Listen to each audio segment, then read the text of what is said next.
You know, when we think about corporate collapse, it's usually numbers on a page. But this deep dive, it starts somewhere darker. It starts with a black Mercedes S500 speeding through Houston before dawn. Yeah, that was John Clifford Baxter, a former Enron exec, just before he committed suicide. It was so shocking at the time. The media ran wild with speculation. You know, was it a staged hit?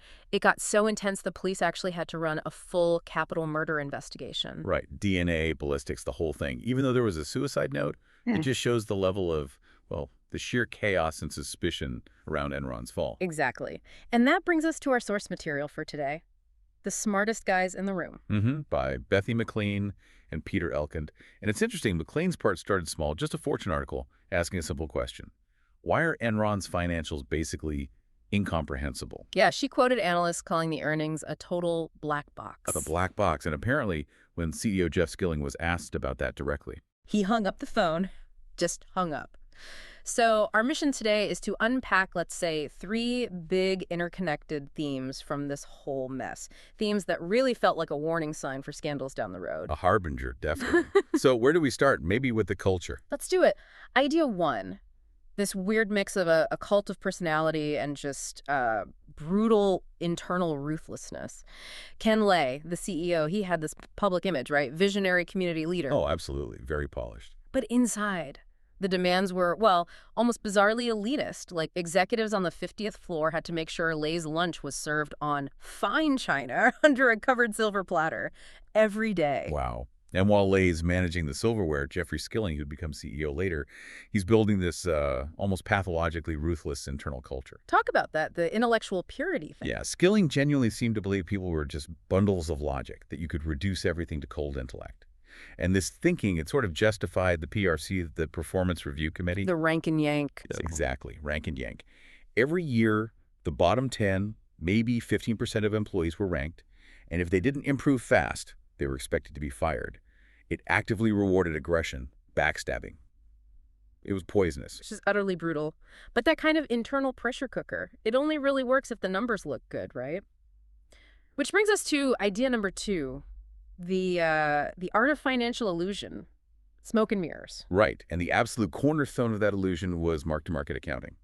Skilling fought tooth and nail for this. He famously called it a lay my body down for this issue. So what did it let them do exactly? Well, it let Enron book potential future profits the instant they signed a deal, even if that deal wouldn't actually pay out for, say, 20 years. Wait, so they booked profits they hadn't received? Precisely. They created this term, recognized but unrealized income.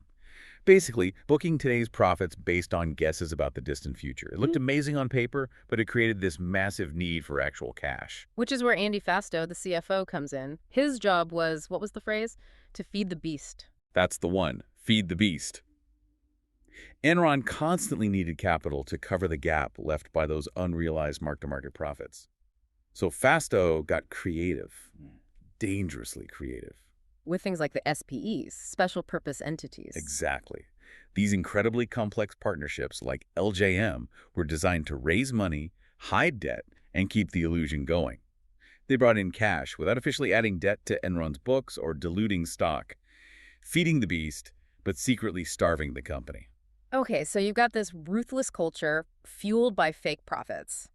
That leads us to idea 3, the systemic manipulation, especially on the trading floor. Yeah, the traders. They saw themselves as like the absolute elite.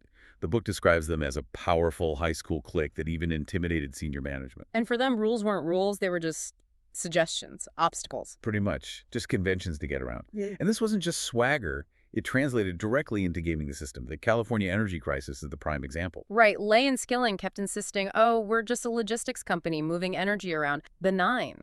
But the internal documents, the emails, they tell a totally different story.